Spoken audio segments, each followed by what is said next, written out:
Warning: the following contains explicit language and subject matter that may not be suitable for younger listeners, church folk, and people who enjoy kale smoothies.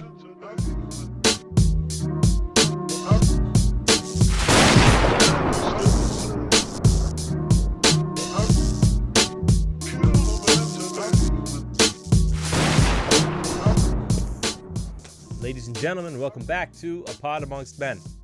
I'm your host, Steve B., and these are coffee break conversations for the 21st century. Welcome back. I appreciate you guys bearing with me. It has been crazy. Not like crazy hectic, just crazy because like trying to find some time to do anything and even find the mental space to make sure I can keep putting this out. It's been tough. I'm not going to lie to you. It's been tough. So, we had a short episode last week. This week, we're back to normal. My guest today, Amiri Israel. You guys know him. He's been on the show before, 80-something. He was on episode Take Out Your Trash. He's founder of Show Thyself a Man. He's a creative. He worked with Dear Fathers. They have a YouTube series. He's just an all-around nice guy, man. He's a good dude, smart dude. He's got some bars in here. He's got a couple pearls he's dropping. And I really enjoy talking to him. We talked a lot about dad stuff today just because that's where my mind's at. And, he's got 4 kids, so who better to ask? So, without further ado, here's my conversation, part 2 with Amiri Israel. I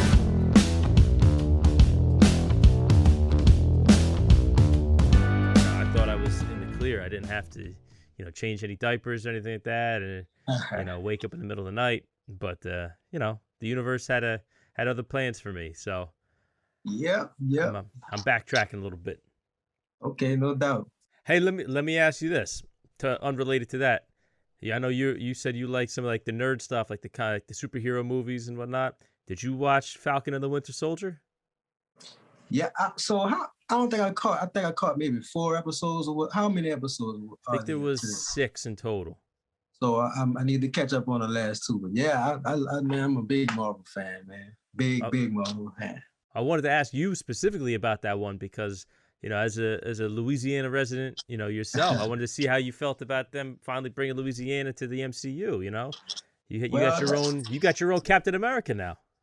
Yeah, man, I love it. And then one thing I can really be glad about is that they're bringing the movie setting back to Louisiana. Mm-hmm. I know right before COVID, it kind of, not to make nothing political or nothing, but the government had. Yeah, he cut the funding for it, so we lost all that, and I'm into photography and videography, so I was trying to make my way back and creep into that, and we lost a lot of it, but it's coming back slowly but surely. But yeah, I really dig the how they brought that to Louisiana, the like, especially way down in the parts that nobody know about Louisiana with the people who have to make a living fishing and all that type of stuff. So yeah, it was dope. I love that. I love it. I'm waiting to, I like the idea. Like I know Marvel, most of their characters and their heroes are centered around like New York, Yeah. Just because that's where all the writers and the artists come from. But you're starting to see now that they're kind of branching out into different cities. I know they're doing.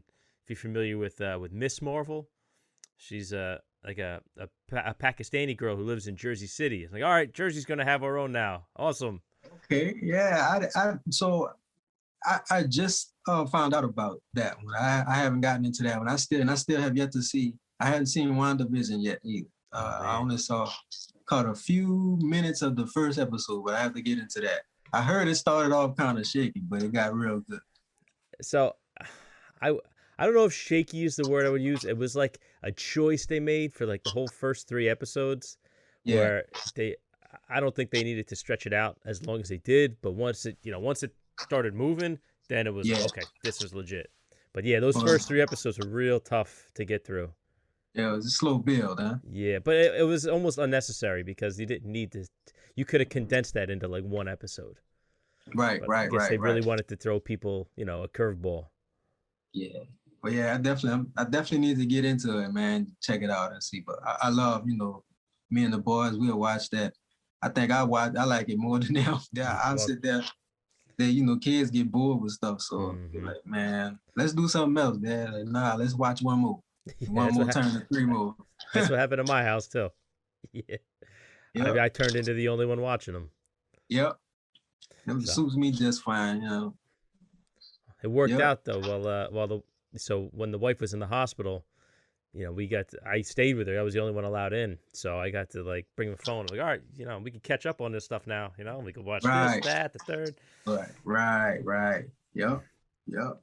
So But I uh-huh. listened back to to the last episode we did. I wanted to make sure that we don't kind of recover the same ground that we did there.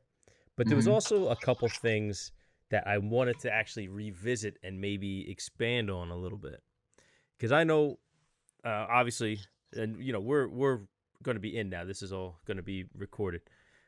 Um, One of the things that we mentioned was that like our fathers and older generations didn't really know like kind of what they were doing. They were just kind of doing what they knew, what they were taught, and how society told them they should be as men and fathers. And now that we look back on that, we say, all right, well, maybe that wasn't healthy. Maybe that actually caused more problems than it solved. And we can't, well, to a certain extent, we can't hold them responsible for what they didn't know. Mm-hmm. You know what I mean? So now, the point I'm at in my life, having another kid and actually kind of getting to do the parts that I missed out on the first time with my older son, it so many things kind of either clicked or I kind of got to see them from the other side, from the other perspective, and that was one of the things. Like, how do you feel about that? About how harshly we judge our fathers and older generations for mistakes they made that now we know were mistakes. Oh man, I think it's unfair. I Mm-hmm. think it's unfair. And like I said on a previous episode, I just came to terms with the fact that yeah, they got traumas too. Mm-hmm. Like so my dad grew up was raised in like rural parts of Louisiana, Donaldsonville, Louisiana, and so his father. I mean, we don't know how many years or centuries removed from slavery they were. You know what I'm saying? So Mm-hmm. his dad and thinking about his dad, you know what I'm saying? Just they don't have they didn't have the luxuries that we have today. Like even what we're doing right now, being able to discuss this stuff. Of course. To them, this shit soft to them. Like, everything was just hard and hard nosed and this and that. Work hard, do what you gotta do, this and that. But yeah, it's definitely unfair that we judge them so harshly on those matters that we really, like my wife always tell me a lot of times you should sit with your father, Mm-hmm. and just pick his brain, to be totally transparent, man, So my mother and my father, because I used to say this all the time. I used to say my mother lost four daughters before me prematurely. Oh my God. So, but I used to say just my mom. But I damn, my dad had to deal with that shit too. So, and I never, it just recently occurred to me, like, damn, my pops lost four daughters too. So, I tried to talk with him Mm-hmm. about it, but he wasn't that open about it. So I asked my mom, what was his reaction to that? Said he did not take that well at all. And yeah, so we overlooked the shit that pops go through too. And Absolutely. we, so it's totally unfair. It's totally unfair. But we know now, excuse me, we Yeah. know now. So I think we should have dialogues and conversations with our fathers, and just to let them know that we care, and not so a lot of the mistakes that they made aren't excusable to some fathers, Mm-hmm. but we have to have compassion around that because of Mm-hmm. the traumas that they've had to go through too. They didn't Yeah. have examples as well, so.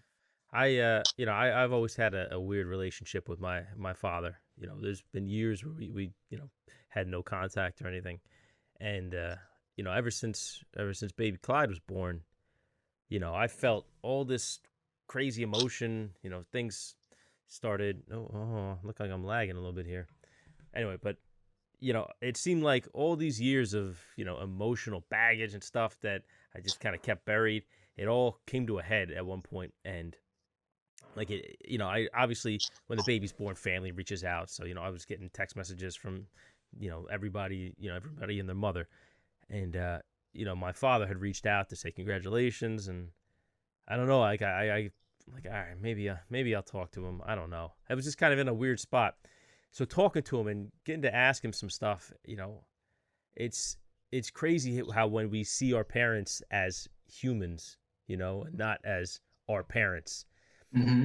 And I don't know also if this is just based on the kind of spaces that me and you operate in, where we kind of can analyze people a little bit and kind of understand, like pick apart why people do the things they do. Yeah. You start to see all those traumas, like you mentioned. Like you see those things over years and years that kind of make a person the way they are. And I'm not saying that you can excuse a person not learning from their mistakes or from their wrongdoings or whatever, but at some point you see how those pieces came together, Yeah. and that was something that was really, I don't think it's not like I didn't know it before, but to kind of see it in a new light, I guess it felt eye opening to me. I was like, Jesus, this guy's dealing with a ton of shit that I don't even know if he's aware of. Yeah. Man, a And lot of us need therapists, man. We need therapy because a lot of the stuff that goes on with us, we don't even know that they're there. Like, and when we discover that they're, how do we deal with it? So man, not even just men, everybody needs some type of qualified person to help you pull those things out and how to the proper measures to dealing with them. Yeah. And men and specifically, I just recently hired a therapist, and man, that self work is, whew. it's tough. And not to mention, you people don't know what you the work you're really doing on yourself. So you still have to manage the people around you, and not. So yeah. I feel like though, like going to see a therapist or some kind of counselor, you're only gonna get the results based off the amount of honesty and vulnerability and effort you put in. Because there's a lot of people who just kind of lock up and they clam up and they don't want to say what's really on their mind based, they're embarrassed or they're afraid. But it's only going to work if you allow yourself to do that. You really got to tell them what's going on, because otherwise, how are you going to fix the problem? That's I just think that's a major hurdle for a lot of people. And a lot of people are just resistant enough to even going in the first place, let alone opening up. Right. Yeah, that totally defeats the purpose, man. But I think for some people, you get to a certain point in your life where I have to talk with somebody. I have to sit with somebody. I think that what it was for me. I went so long thinking that I was good, but in an instant, certain things went to happen and I didn't agree with it. It's like, man, what the hell going on? And things build. So you get to a point where I need to sit down with somebody, I need to get down to the bottom of my own issues, because what's around you is evident what's going on with you. So things feel like the walls coming down on you, or you turmoil all over the place, then that's something internal. So one of the tricky things is too, sometimes we don't even realize like we're feeling maybe depressed or anxious about stuff. This is just how the day's gonna go. This is just part of life, and you don't realize your behavior is changing. You're not the same person you were, a year, 2 years ago. Like something's different, and if it's sometimes it takes another person, whether it's a wife or girlfriend or a best friend, a coworker, even somebody who knows you, to kind of point out and be honest with you. Say, hey man, is everything all right? Like something seems off. Yeah. And it's tricky. But like one of the big thing too is I have the utmost respect for the guys that are actually taking the time and doing the work to be better men and to heal and to maybe correct problems that might be there. But we're not responsible for the trauma that happens to us, but we are responsible for learning how to grow from it and correct it. Absolutely. And that's the rub there. That's where that line gets drawn, because a lot of guys who aren't willing to fix the problem, absolutely, just keep doing the same stuff. Yep. And you become dangerous. Yes. And not only to the people around you, but for yourself.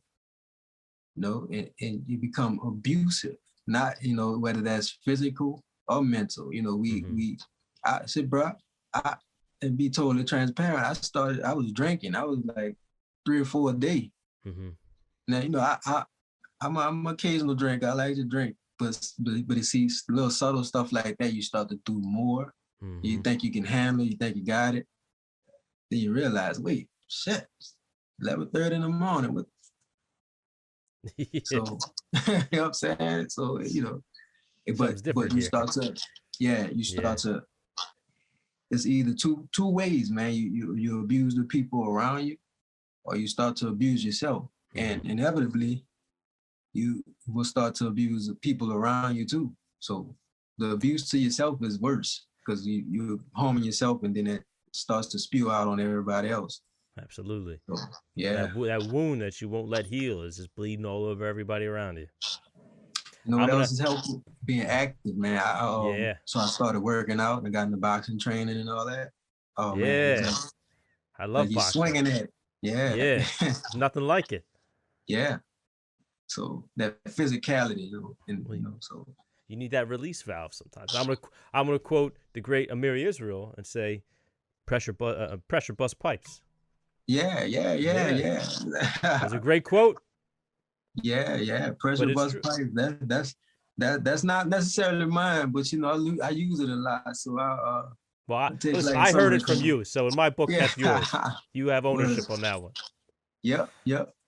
So one of the things that kind of relates to this also is, obviously learning how to heal from our traumas and at least work on them and try to grow to be better people. But one of the parts of that is learning how to be emotionally open and sometimes vulnerable. And that's, as men especially, that's a huge hurdle for us a lot of times. Like, has that been a struggle for you? Because I know for me, I didn't realize, I thought I was doing a good job. And now I realize, oh, no. I'm not even scratching the surface. Yeah. Like, how about you? Yeah. And that's true, man. So I've taken that's a good one because I still struggle a little bit, mm-hmm. but I've made improvements. So, a lot of times in emotional dialogue, I used to shut down. Like for 2 reasons. You have to think before you speak. You have to be careful what you say. Mm-hmm. And another reason, most men, we don't know what to say. Like, especially growing up without the guidance of a father, without seeing how you're supposed to respond to certain things. It's like, okay, if you don't practice that some kind of way throughout your upbringing, you're gonna bring it with you to manhood. So emotional dialogue, or just showing any signs of emotion is difficult for men because most of us haven't seen it. Mm-hmm. And whether our father was there or not, we just discussed that emotional stuff wasn't the business in those days. But mm-hmm. It's important, though. It's very important that we, not only drain our emotional valve for ourselves, but our family. Like most of the time where there's emotional dialogue is between you and your spouse. Most of the time. Mm-hmm. And for women, when we close up and shell up, that's a clear-cut sign that we don't give a shit. Like, we don't care about what's going on or what she's talking about or whatever. We did that. That's so. In order to make sure that we have a healthy level of communication in the household, or just health period in the household, we have to tap on that emotional button. I mean, it's tough. It's tough, but just like anything that's tough, you get to grow a muscle around it. Let me ask you this. You mentioned this before, like not knowing what to say.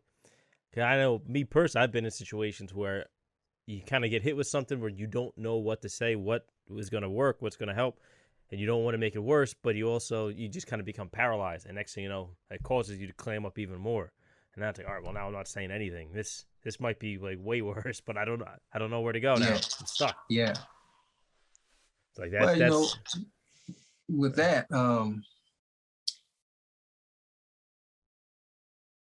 what's good to do in this situation is to let the person know that, well, right now I don't understand, I don't have a clear-cut understanding of it, but allow me to formulate a plan, just process what we're talking about, and I promise I'll come back with a solution. If it's not nothing like a dire need right now, if it's something that's being discussed, and you're not, one thing, let me say this. One thing I've learned from my therapist, man, is a good brother, that in those situations, women would prefer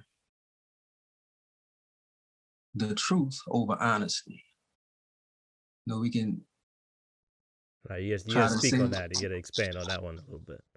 So the truth is, I don't know right now, but let me figure it out. Let me formulate a plan. Let me get my thoughts around it, and I promise I'll come back with a solution. Honesty is beating around the bush, right? Just thinking the shit to say, and it's not making, because women know. So so just let's say, there was a situation with me. I use me for example. When we were in Florida, and it's not a big emotional discussion, but this is an example of what can be done. So the parking garage was like far away from where we were in the hotel. Okay. And I was like, shit, getting the bags or whatever. And my wife was like, well, isn't there a shorter way to go? Isn't there like a elevator closer to the garage where we can make quicker, movements? And so my old mind went to thinking about ways that I can sound like I know what I'm talking about. So I started about, well, so this way goes this way, and this. Then I thought about it. I said, you know what? I don't know right now. So next time I go to the car, I'll check it out. Check the area out to see if there is a closer entry, closer elevator to where we could make smoother transactions. And she was like, I like that answer better. I mean, she know me. She knew where I was going. She saw how I redirected it, and she appreciated that. So, truth over honesty. Truth was, I didn't know. And I'm going to tell you I didn't know, but I'm going to figure this shit out. As opposed to, I didn't know there is no extra garage. I mean, there is no elevator there. So this is the only way we have. Like, I know that. I didn't know that. And so by me owning up to that, I found an easier route. So let me ask you this. Would that really be considered honesty then? Because I mean, like I get. Yeah. So the honesty part is like, well, that is a fact that this is the only elevator that we're using. But I'm not being truthful around the fact that maybe there is, but I don't know. Yeah. No, I like that. I mean, because sometimes being blunt doesn't really solve anything. It really kind of makes things worse a lot of times. Like, technically, that I'm being honest, like that is really a thing, but who is that helping? So I like that, like, listen, I don't know. You might be right. Let's figure this out in an hour when we come back. So because ego wants to be right. Ego wants to be like, yes, you the man, you're supposed to know. Oh, you know this already. So if I know, like, this is where we've been going. That's this the way we've been going. That's what I know that. So, but no, let me recant. I'll check it out when I go back to the car. You may be right. And there actually was an easier way too. So teamwork, Yeah, it's just like the old trope of the guy not wanting to pull over and ask for directions. Back in the day before we all had GPS. Yeah. That ego's a real trip. But let me kind of backtrack a little bit. When we're talking about like the being open and being honest and stuff like that, how does that work like with the kids? Because I know for me, obviously with any dad, admitting that you maybe were wrong or maybe we messed up. Like we brushed on this a little bit last time. We talk about when the kid is right and they call you out on you, either not keeping your word or just being wrong about something. That's a nice shot to the ego. Mhm. That's a nice shot to the liver. You know what I mean? Like Yeah. you're like, all right, it's hard for us to kind of step back and step out of that dad vibe. Or be like, oh, father knows best. Like, all Right. right, Right. you know what? You got me on this one. You got me here, and I don't know. Somewhere in our heads, we think that is like that weakens our authority in the house. I don't know. It's all crazy, but like, is that still like a struggle? Because I know for me, obviously, I'm not perfect. It's always it's a work in progress. What about you? Mhm. But that's, believe it or not, that's actually easy for me, man. Yeah. So I always tell them that we can learn from y'all. I learned, especially my 11-year-old. I learn from him every day. Like, he asks me questions that, like, man, I don't know, but what we gonna do? We gonna Google it. You know what I'm saying? And so they pretty much have the understanding that, okay, well, parents make mistakes too, and Mm-hmm. it's been several occasions. I'm always, apologizing to the kids about something, so a lot of wrongful blames or whatever, Mm-hmm. some little stuff like that. Mistakes I've made towards them, or anything. It's not a problem at all to apologize or any of that. But yeah, we as a family, man, we totally transparent with our kids because we don't want, and with serious thing, we don't want our kids learning certain things in this out in the world. Yeah. Because we gonna equip you with all the shit you need right in this house, So we're pretty transparent with our kids, man. I mean, yeah, yeah. Let me ask you this: did they ever come back to you like years, like long time later with stuff? I know whether it's like Santa Claus or the Easter Bunny or something like that. 'Cause something funny happened to me in the house when we were still at our old house. I was gonna play a trick on my kid. I was gonna do like a magic trick. So what I did is, I did the little thing. I take a picture of my wife sitting on the couch with like an empty spot next to her. And then I Mhm. told my son, all right, come in. I'm going to do a magic trick. I'm going to turn you invisible. So I had him sit down in that empty spot where I took the picture. And I did the whole Shazam thing. I put a blanket on his head and pulled it off. I said, you're invisible. And he goes, no way. I'm like, watch, I'll take a picture. So I showed him the picture. And I didn't realize that he had never forgotten about that. Like that stuck Oh with him. yeah, oh yeah. So it's like 3 years later. And he said, Dad, like, is magic real? I'm like, what do you mean? No, it's not real. I mean, it's there's illusions. He's like, but what about the time you turned me invisible? Like that was real. Yeah, I was yeah, like, yeah, oh man. yeah, I'm like, how long? yeah. Like, how often do you think about that? Like, Man, I get that, man, so many times, bruh. So many times. Especially like once again, it's mainly my 11 and 8-year-old that mhm. they really. So it was this situation that happened. Now this actually, my mother was telling them a story about something that happened to me. You ever saw the movie Blue Chips? Yeah, there was with the So basketball movie with Nick Nolte and yeah, Shaq. Yeah, so I was in that movie. I mean, I was one of the kids that was running that to go see Shaq play. no shit.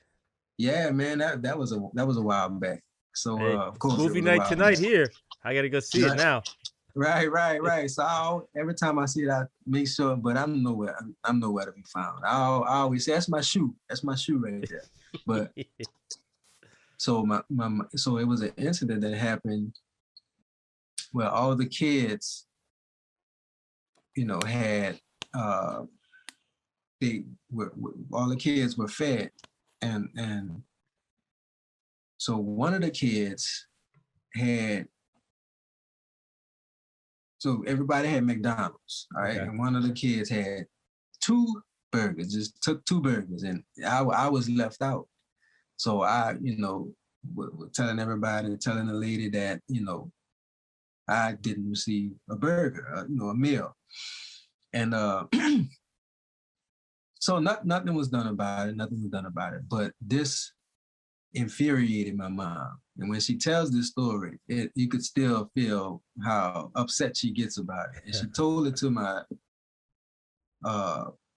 Jason Z, that's my 11 and 8-year-old, about 3 weeks ago.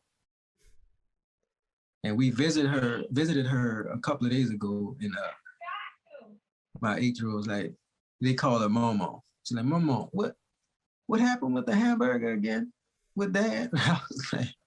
I was coming in the room, I was like, man, these dudes always, they'll just find a way to bring back, as if they don't fully understand it or want to revisit it, it's coming. So they lock stuff in the back of their mind. Sometimes they just like hearing it. Huh? Sometimes they just like hearing it over again. That too. Yeah, that too. But man, and I had to laugh because she was like, well, you remember that? I was like, you'll be surprised what they remember. So, yeah, man. I get that a lot. And it's so that's the most recent one. That's why I brought that up. There's so many. So I sit here, grow gray hairs trying to think about another occasion. But yeah, that was the most recent. I have my kid, he's starting to be interested in stand-up comedy now. So I've been trying to show him some comedians. Like we watched like Kevin Hart and stuff. And I was like, all right, I mean, there's a lot of dirty words in this one. I'm like, look at him. I'm like, listen, you don't repeat any of this. We're clear, right? He goes, oh, I know. And we watch like Sebastian Maniscalco. And then there's certain lines stick with him. Like he'll remember like the first 15 minutes of an entire thing. And he'll just pull it out. And he's starting to learn like timing now. I'm like, man, yeah. Okay. Like that, it's really a sponge, that brain of yours. Yeah. So, that's interesting. That's interesting. So he's really interested in comedy. He is and he isn't. Like he's interested in it when he feels like it. He's one that's of those kids. Yeah, one of those kids things. When he's interested in something, he's all about it, and when he's not, he couldn't possibly care less. Right. Sometimes they remember those things that you want them to forget. Right. Oh, man. Been walked in on with the wife once. Yeah. It's like, ugh. And then he told me, no, like go back to bed. You're sleepwalking. You're dreaming. And then he says something later. He's like, oh, remember that time when I told you I was having that dream about you and Mom? I was like, like, and then sometimes they'll bring it out in public if you're not careful. And they say like the craziest things too, like in public.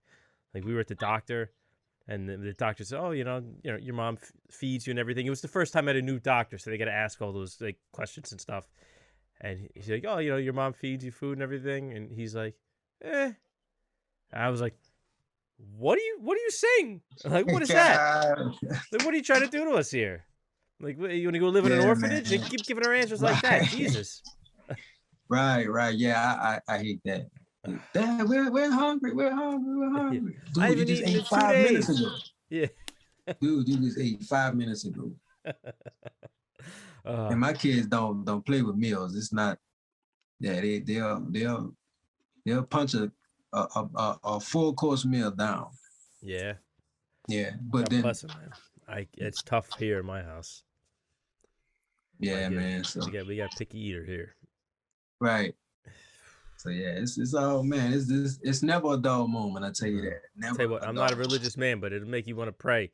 Like, please, I need some salvation here. Like, get this kid to eat. Oh. You know. Hey, I'm not religious at all, but we pray. I have to pray. We pray. We pray on it all. Sometimes you need guidance. But that's nothing but affirmation, though. Yeah. That's all that is. Yeah, so same thing. One of the things me and my lady have been discussing a lot lately is like discipline in the house, in terms of what's acceptable behavior, when to step in, when to put your foot down. Like, we have very different upbringings and different views on it, so it's always like a constant conversation. And a lot of times there's disagreement, but we're always trying to work it out. It's not a fight, but sometimes there's very severe negotiations going on. And like for me, it's trying to find that balance between being hard on your kids, especially on boys, and finding where we need to be soft, where a softer touch is required for certain situations. Do you have like any ways that do you just take it on a case by case basis? But how do you decide when too much is too much? You know what I mean? Like when to pull back a little bit. That's a good question. So my kids are pretty emotional. They're and not like emotional, soft emotion. And that I don't even want to say it that way, but they're intense kids. You know, they feel. Mm-hmm. So my oldest, he pretty much has an understanding on when he's done wrong, and sometimes he'll punish himself. He'll punish himself because what I do is I make them do exercises when they, you know, when they cross the line. Mm-hmm. So we make them do a certain amount of squats, and you know, just like in. So if you're a sportsman, you know about the squat position. But a coach made you get in squat position and hold it for a while. Oh, the Roman chair. Yeah, the Roman chair. So it's kind of I see it as okay. It's a bit of fitness involved in that. So you're getting a good deal here too. I like that. But you have to understand that what you've done it would cross the line, and I think pain has to be, but not you know, not whoopings. A lot of people like really go mad bananas on their kids, and it's from their own frustrations and anger. But so pain reminds us of a lot of things. Pain is a real corrective tool. Like even when we're working out, you know, when you know you're getting better, you know you're building your body when you start to feel that pain. And you know, I take, you know, those measures. And I think it's important that, especially for sons deserve fathers that'll push them a bit. And and I think it's on the father to understand when they're going too far. We have to know the attributes of our kids to know when we're going too far. So we have to study the people in our households, even our spouses. Study their attributes and know what's too much, and you know, dial back when you start to see it. I think you're right on point there too, because that's easy for us to get, you know, confused. Our kids are not us. Like maybe something that worked on us, it's not necessarily going to work on our kids. Sometimes that could be really counterproductive for them too. And it's hard. It's hard for a lot of people to get that in their heads, myself included. I know I'm guilty of that. Like I know there's times I took my son to the park. You know, when the pandemic first started, we couldn't go anywhere. Like we would go to the park sometimes. We would bring a backpack with like boxing gloves and pads and stuff, and we would just work on like combinations. I was like teaching him footwork and stuff. But sometimes like I'm pushing him, and you know, I'm to an extent I'm kind of mistakenly gauging his progress on like me as an adult. That's not fair to him. So it's you know, I caught myself getting frustrated a couple of times. Like, all right, hold on, this is a kid who has no background in this stuff. Like, right. I gotta slow down. I'm not Customato here. Okay, right. Like it's easy to get carried away. I think you're 100% right. You're right on the money on that. Yeah. And it's really important to remember that. But I like the idea of, you know, if a kid does wrong, you make him do like exercise, like push-ups or squats or something like that. Especially now, you know, kids have been stuck in the house for the most part. That's needed more than ever. Yep. Yeah, and I take my kids with me to training, man. So I do 3 days out of the week. 2 days out of the week they're with me. So we getting it in like that. But as far as the discipline goes, yeah, man, you know, incorporating ways to not make them feel like you're hurting them. It's like this is the action of your consequences. Like this is what, you know, happens. And so, and you know, my 8-year-old, I mean, so he loves people. He has to be around people. So if I tell him to separate from everybody, he's like, that's his punishment. Separate. Go sit somewhere by yourself. And he does not like that. He does not like that. So yeah, man. You know, but we have to stay on our sons, like to make sure that they understand discipline and have moral values, man. Especially as black men, what's happening to us in the streets, dealing with the police or whatever.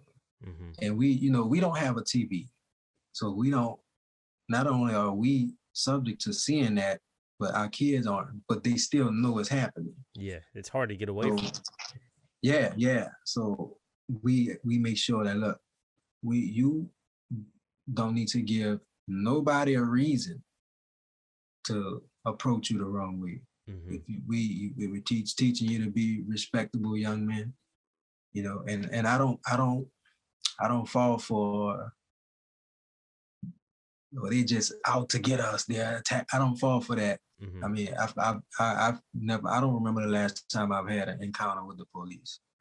And when I've had encounters with the police, it's never an issue. I've had one incident. That'll be for another discussion. But so it's like I'm proving and putting to my children that look. One time we were pulled over. This is I'm digressing a bit, but I'm gonna swing it back to the point. Go ahead, whatever. We were pulled over with the kids, and the officer was wonderful. It was nice, Mm-hmm. And he even asked my son. He spoke to him, whatever. He asked him how did he feel. My son was like, "Well, I'm scared." And right then and there, I was like, "Damn!" As much as we try to keep them from this, they still, you still can't get away from it. Yeah, it still But seeps in. Yeah, the officer made sure that he knew that, look, this not that, man. You're perfectly safe. Your dad's safe. Just gonna make this transaction, handle this, and y'all gonna go home safely. So I appreciated that, and I think it's the energy that you carry around it all. Absolutely. Well, that definitely you need more guys like that, doing that kind of work, because I know we all know guys. I know guys that have become cops that are like, really, like they let you carry a fucking gun. Jesus Christ. And man, there's a lot of guys. It's a lot of guys who's just on a power trip. And I've had cops on the show. I've spoken to cops, and I mean, I think one of the most inconvenient aspects of the whole dynamic of what you see going on now is one of the biggest problems that I've seen with the cops is not specifically a racial thing. It's more of a class thing. Cops kind of are in an insulated community, essentially. They're in an insulated environment. They only hang out and talk to other cops. It's all cops that they're friends with. And they get into this, it's like they're all smelling each other's farts. They all start thinking that they're better, that they they're above the law, essentially. And I think that is one of the biggest things that leads to these terrible encounters with and interactions with the police. And that's just my opinion. I think that is one of the more pressing issues. I think that people are oftentimes mistaking for other things, but it's not the only issue, of course. So but just to bring it back with that, it's important that we not only discipline our kids to the point to where they understand the seriousness of doing things right, mm-hmm. Doing things right and being honorable young men, and once again having moral values. Definitely. So, yeah. So I mean, I really think, and I know I probably keep coming back to this, but where we are now, like guys like yourself and myself, we're in this transitional period, between the old way and the new way, and we're trying to bridge that gap. And it's easy to think back to our childhoods when we think of how strict and how tough our parents were on us, like I remember getting yelled at all the time, even if it was for something dumb, and not really thinking anything of it. But now, would I do that to my kids? Probably not, and it's still like I'm still trying to pick apart. Like, what do I take with me? Like, what do I keep using? What methods work? What things can I just forget about and never do again? And it's tough, because I look back and some things that maybe my wife would think of and say, "Oh my God, that's like parents did that. They were so strict." And I was like, "Wow, that was the norm." Like we were watching we were watching Kevin Hart, and he did the bit about when he was a kid and his mom would bust in the room and say like, "Hey, I had enough of you. Shut it down," and they'd give him a little smack, and like that, for what? For playing, for being loud as a kid. And to us, it's like, okay, well, I messed up. I got in trouble. And now, if you did that, if my wife saw that, forget it. Yeah. Forget it. So it's tough because we're trying to gauge these new ideas through a kind of, as much as we try to help it, through an old lens, like our old school lens. Like, how do you feel about that? Like, is that something that you're working on, or is that something that you feel good about, that you've mastered even? Well, there's always work around anything dealing with parenthood. But for stuff like that, when you tell your kid to shut it down or stop doing, but without the smack, smack is that comes from a lot of our frustrations we have to deal with throughout the day. Just need something to take our anger on. And to her credit, she was a single mom, so it was a lot of frustration that she, had to deal with throughout the day. But yeah, so shut it down.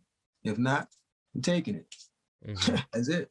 You just won't have it. If you can't respect the person who bought it, then you just don't need it. I remember my mom did that type of stuff to me. Like when I would do something that, do something wrong, anything wrong. Yeah. So I love music. I love music. I love listening to any kind of music. I had my radio, the big jukebox. But what she would do is when I would do something unsatisfactory, I would go to school and come back, and all that would be gone. It would just be gone. And so the one I had, you could detach the speakers. So she would leave the function, would take the speakers, kind of, play with my head a little bit. And I was like, man, this is crazy. One time she took the whole TV. I said, man, my mom has to be 5'1". At the time, she was small. I was like, how did she get this TV out of this room? I have no clue. But all I know is it's not there right now. And whatever I did, I need to correct it. But, stuff like that. But that was just that type of person. So it's, once again, it just goes to understanding, your kids' makeup, what really gets underneath their skin. And not in a harmful way, but just to send a message. Look. Yeah, no, it's effective. Yeah, no games. You need to fix it. You need to correct this. Yeah, nowadays you don't have to move the whole TV. You just take the power cord out. That way they don't even know until it's too late. They hit this thing's not working. Oh, it's not working, huh? Just like you weren't working on your homework. Right. Yeah. And it was usually that type of stuff for me. I hated homework. So I was the worst, man. I was really the worst. It's something about the whole TV gone though. Man, the whole TV. Sends a message. So we didn't have flat screens and all that type of shit back then. So that thing was heavy too. Yeah, that's what I'm saying. Like, how did she get to? She probably got the neighbor or something to come do it. But so it was set on like a mantle. So I'm sitting on the bed just looking at an empty mantle. That's worse than like actually seeing a TV with no cord. I saw nothing. So all I could do was sit there and think about what I did and correct it. So yeah, I think, and that's especially nowadays, man. Kids are gamers. They on the game all day, TV all day. Like, man, look, take that damn game, man. They'll be all right. This is actually helping them. Just make sure look, your actions. You can lose things from your actions. So be mindful. And my son's got the Nintendo Switch. So I'll just take one of the controllers, one of the Joy-Cons off. I'll just keep that one. So you got the whole thing. You can still play. No? I guess I got to keep it off. What can I tell you? Yep. I always kind of go back and forth. Like, I think of, you ever see the movie A Bronx Tale? No, man, I haven't. I heard it's a classic too, man. It's a good movie. There's some tough parts, but it's a good message, I think, by the end of the movie. But one of the things is, this kid befriends the local mob boss, essentially, and the mob boss takes him under his wing, and he's just teaching him, and he's he's asking him. He's asking the difference between love and fear. Like, would you rather have people love you or fear you? And I always think about that, like as a parent, or as as in the eyes of our kids, we're still an authority figure. It's like we want to be loved, and that obviously that's a good thing. But what level is? I remember being afraid of, to a certain point, of getting in trouble with one of my parents, But I don't want to cross that line where they literally just become afraid of you. You know what I mean? Because I've experienced that too, and that's not good. And that causes, real long-term harm to the relationship between a parent and a kid. But at some point, there's some level of fear. I'm spitballing here, so bear with me. But now take your time. Some level of fear could be useful in a way where the kid essentially fears, the consequences of doing wrong. But we have to be very specific about where that line is drawn. We don't want, like I said, we don't want the kid to be afraid of us personally. So, like, is that something you ever thought about? Like, that's really down to like the meat and potatoes of this whole thing. Like, how do we balance between the love and the fear? Like, we want our kids to be disciplined and to be the best person they could be, but we don't want to be that. We don't want that iron fist. Yeah.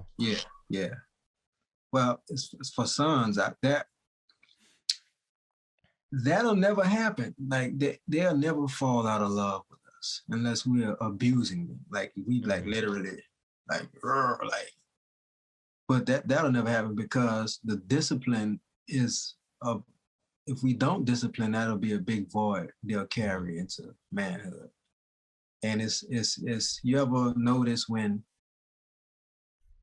so like back in our times, whippings was a real thing, and spankings or whatever, however you want to put it. Mm-hmm. But it would always be a kid would get spanked for doing something, but hours later, back, especially dad, back in dad's arms or back playing. Mm-hmm. So the balance is, okay, we still gonna do things together. We still, we still gonna have our time together. But you violated, this is your punishment. And after you get punished, I'm gonna make sure you understand why you got punished and why you got punished in this way. Whatever a certain offense that you made, levels to the punishment. After, I'm gonna make sure that it's not coming from anger, and that I'm explaining to you why you got punished and the way you got punished. Tomorrow we're gonna work out. We're gonna, you know what I'm saying? We're gonna do the things that we normally do. It's not a fight. I'm not gonna hold grudges after this. Yeah, how many guys like that have the same story? When they were young, they got a spanking, they got a whooping once in a while. They don't all hate their parents. They don't all hate their dad. Oh, you remember that time you spanked me because I broke the vase in the living room? Like it's not like that, unless, like you said, it's legit like abusive when it's above and beyond what the situation calls for. Yeah. So whatever method of discipline that we take, we just have to know the limits, know the lines. Now, how do you and your wife go about discussing where those lines fall? Because obviously different people have different ideas on what's appropriate, what how to raise a kid, and how to parent, how to discipline. How do you guys find that balance? I'm extremely blessed in that area, man. We have the same values, same visions. Our whole, all this is a mission. Never necessarily wasn't a relationship. It was just it's a mission. Mm-hmm. Before we even realized that we would be the ones that would be together, that we pretty much shared with each other how we would want our family life, family style to be, and we all just agreed upon it all. And I'm not a malicious person, so I think that she trusts that whatever discipline, measures of discipline that I take, it won't be out of malice. It'll be, controlled, I say. It's a So controlled beating. You know what I mean? yeah, yeah, control. That's the old Cuban way. Yeah, and I don't do spankings too much at all. Hmm. It'll have to be something real disrespectful. Hmm. But like I stated, my methods with the exercise, or whatever. But yeah, and transparently, I have, but it was very early, Hmm. and it's not, once again, not nothing over the top crazy. Spanking just to wake you up, let you know. Yeah. And but what that does is set a tone Yeah. when you do it early enough, and not even necessarily spankings or whatever, just being firm and sure about, like, this is what these are the lines. Hmm. At a young age, you have to catch them early. Yeah. But it's Well, so that's exactly what I was talking about. How, I mean, you don't have to always, you don't always have to like beat your kids. I'm not saying that, but just a little something. I'm not saying a beating necessarily. Even I'm just saying like something early, like you said, to kind of instill that knowledge. Like, hey, there's consequences. So you step out of line, you're gonna have to pay the piper at some point. And yeah, again, I'm not talking about beating kids. Okay, that's not. I feel like people listening are going to get that idea. That's not what I'm saying at oh all. yeah, I of want to be course, real clear. of course, yeah, But yeah, yeah, I just think that's that little tiny hint of fear. They go, okay, this something's going to happen if I do the wrong thing here, so I need to think twice. And that's all yeah, I'm looking for. I'm just looking for something to remind the kid to think twice. yep, You know. So, yep, I mean, I'm not going to keep you for too much longer. But this is like this whole all the dad stuff. Like I know, like with you do a lot of dad stuff. Like you did with Dear Fathers and everything. And Show Thyself a Man is about manhood. But I love this stuff because that's one of the best things about being a man is getting to be a father. I think, you know what I yeah, mean? yeah, Like, and it's hard, it's difficult, it's stressful, but it's so I don't know. I feel it's fulfilling. It makes you feel like more of a person by getting to teach a younger person. You know what I mean? yeah, You see yeah, your seed yeah, grow, and get to share your knowledge, and maybe hopefully help them not make the same mistakes you did. There's something about it. I don't. It's weird because sometimes it just feels very unrewarding. Where it's like, Jesus Christ, I'm doing all this work and I'm not getting any credit, but the credit is the process. yeah, It's yeah, yeah. Oh yeah, weird. It's super weird.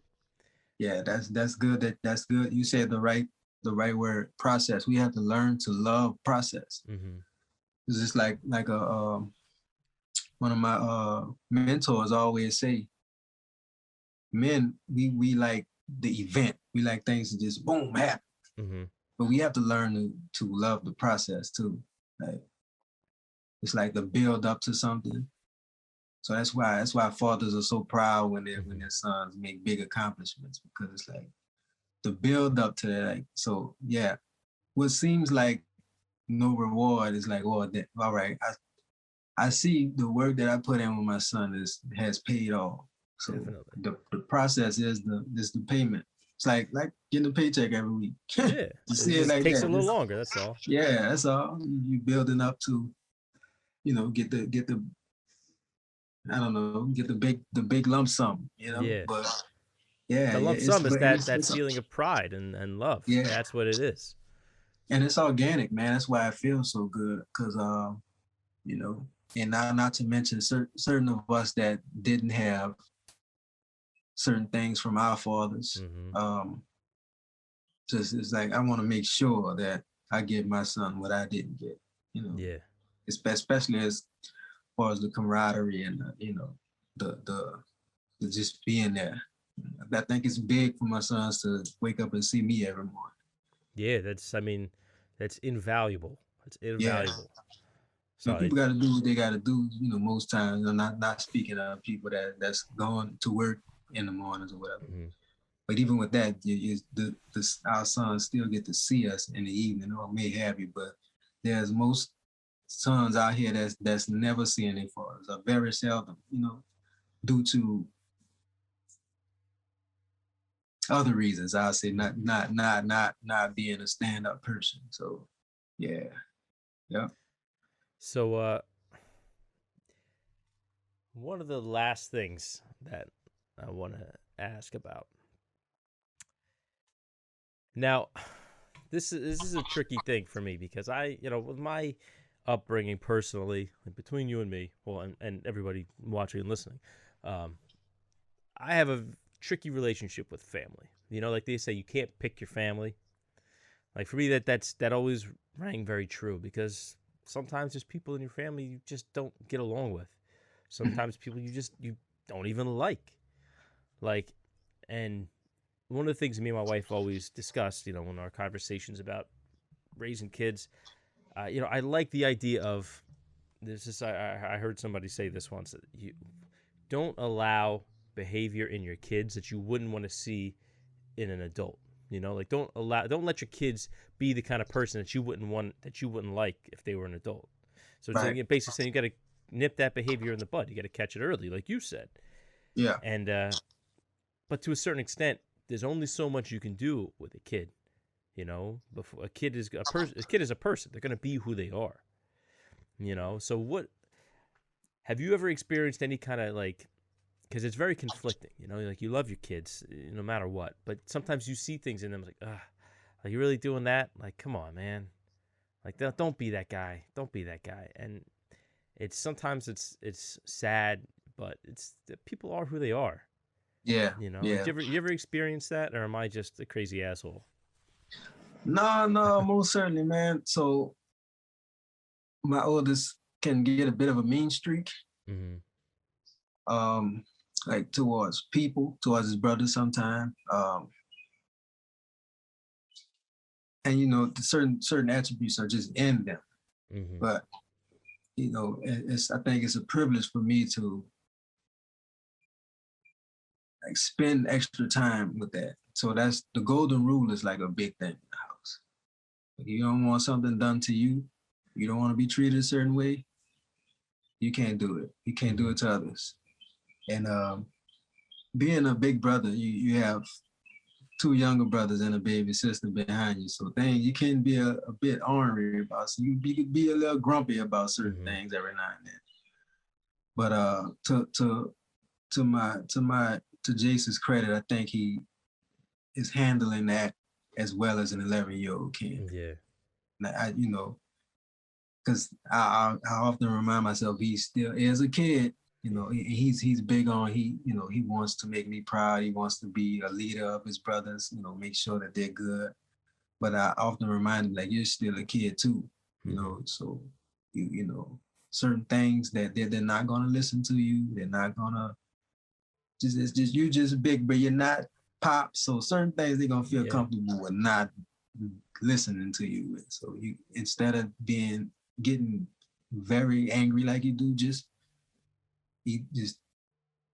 realize there's nothing you can do about it. Tell me, tell mom, we'll handle the situation. And I think, it helps. It helps. Mm-hmm. But sometimes, sibling rivalry, brothers, three boys, they're gonna Oh, it's gonna happen. they're gonna grapple for us. So and I think that's the only issue that I have as far as seeing something in them that I wouldn't want them to carry out into adulthood. Mm-hmm. But just like I said, he's an 11-year-old. He's handling it the best way an 11-year-old could handle it. I can imagine. So. Well, that goes back to what you said. Like, we got to remember they're still kids. We can't expect them to behave like adults. Yeah. But sometimes I know for me, sometimes I see things that I did that I didn't like about myself.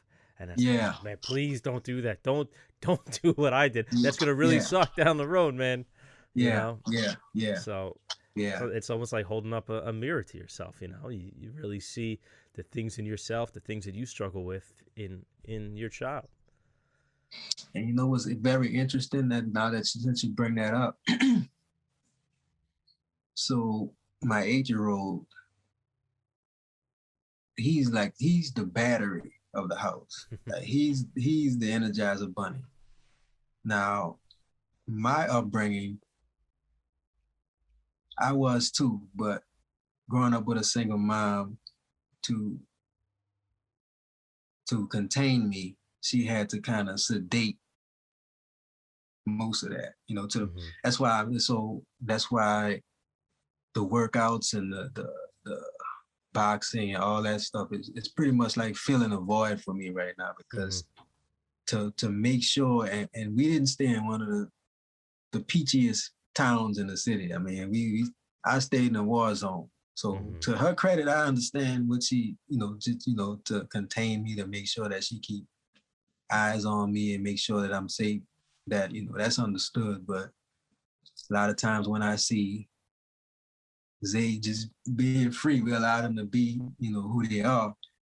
I don't know. I maybe there's a bit of jealousy that creeps in, or some type of frustration sometimes. Like, just chill, sometimes just relax, just calm down for a second. Let me, let me. It's not about me. It's about him expressing himself the way that he should. He's not hurting anybody. He's not, causing problems or anything. It's just, so that when you brought that up, that's a situation that occurs, but it's not on the negative side. It's like, well, he's showing me, but I don't necessarily know that part of me. So it's kind of, so no, I just lately I had to be familiar. I had to familiarize myself with that. Like, okay, well, let me pay attention to him instead of just getting frustrated because he's too loud or he's doing a bit too much right now. He's being him. He's the Energizer Bunny. Hey, that's what he does. So. I really feel what you're saying on that too, because it's like you said, he's being you if you were allowed to do what he's doing. Like that's exactly.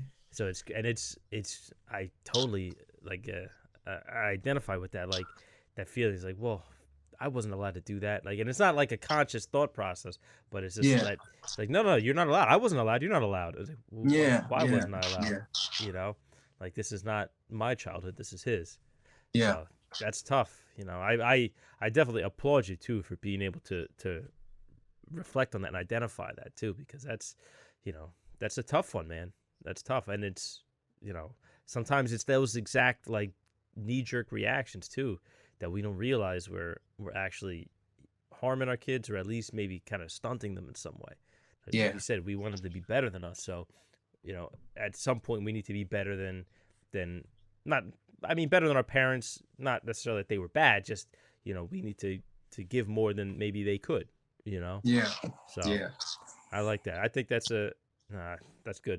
I'm gonna have to think about that one now, because now I'm gonna start seeing things. And I'm like, Steve, you're fucking up. I'm watching. Yeah. Right. For a kid like that, man, I think just putting them in activities or whatever, just so he could just go crazy and wear himself out or something. Yeah, we're gonna take my oldest son, and the dog to the dog park to let them both just burn off some energy. Yep. They need to. Amir, bro, dude, I really appreciate you coming back on, man. I enjoy talking with you. You had some very profound thoughts on some of this stuff, man. I really enjoyed it. So anytime, man, anytime. Thank you for reaching back out to me, man. It's always a pleasure. Likewise. So do you want to just tell them where they can find you? If they don't already know, I know, a lot of people liked our last episode. So anybody new listening. So AmiriIsrael.com. That's why. So I'm a creative. I do a lot of photography and videography geared to painting a better picture on men, black men in specific, but manhood in general. You can find most of that work on AmiriIsrael.com, Instagram at Show Thyself a Man, Stam, Show Thyself a Man, and Facebook, again, Amiri Israel. That's pretty much it, man. Hey, let me ask you, are you selling those T-shirts? They're about to hit the market. They're about to hit the market. And so I definitely have a treat for my people. So all right, well, let me know when they're available. I want to support. So no doubt, I actually gonna launch the store Monday. So perfect timing. Yeah. So this as in like this coming Monday, like tomorrow. Tomorrow. All right. So by the time you guys are watching this, it'll already be out. So make sure you guys go AmiriIsrael.com. Beautiful. Yeah. So and then I'll have promotions around it and set up links around it also on my Instagram and Facebook. So they may not be on the website just yet for the launch, but the links will be available for you to go purchase the merchandise. Beautiful. All right, my brother. Yes. I really appreciate the conversation, man. It's good to talk to you. Thank you, man. Thank you for having me once again, brother. My pleasure.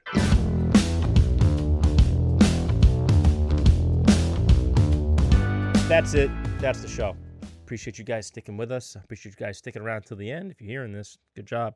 Make sure you guys go, I'll have the links here. Make sure you show some support. Amiri's a cool dude, and I want to get one of those shirts. I like it. It's a very simple, very clean. I like it. I'm going to get one. Stand by your man. I don't know where I'm going with that, but big shout out to him. Thank you very much for coming back on the show.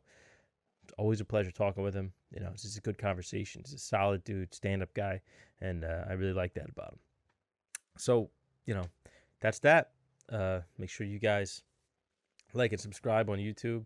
Make sure you, ooh, Jesus Christ. I'm like burping through everything. I don't know what it's a mess. I got a lot of problems. Make sure you guys give us a rating on iTunes if you can. It helps a lot. Appreciate it. And make sure you follow us. iTunes, Spotify, Amazon Podcast, Google Podcast, SoundCloud, iHeartRadio, Stitcher, wherever you get your podcasts, we are there. And make sure you follow us on Instagram, A Pod Amongst Men, on Twitter also. I'm going to be a little more active on Twitter. I don't know, I'm getting a little sick of Instagram. But, yeah, A Pod Amongst Men on all platforms. And, don't look over your microphones. We're on Facebook too, but that's just kind of recycled stuff from Instagram. So Instagram is the source, and Twitter will be another source. That's it, guys. We'll see you next week. Bye.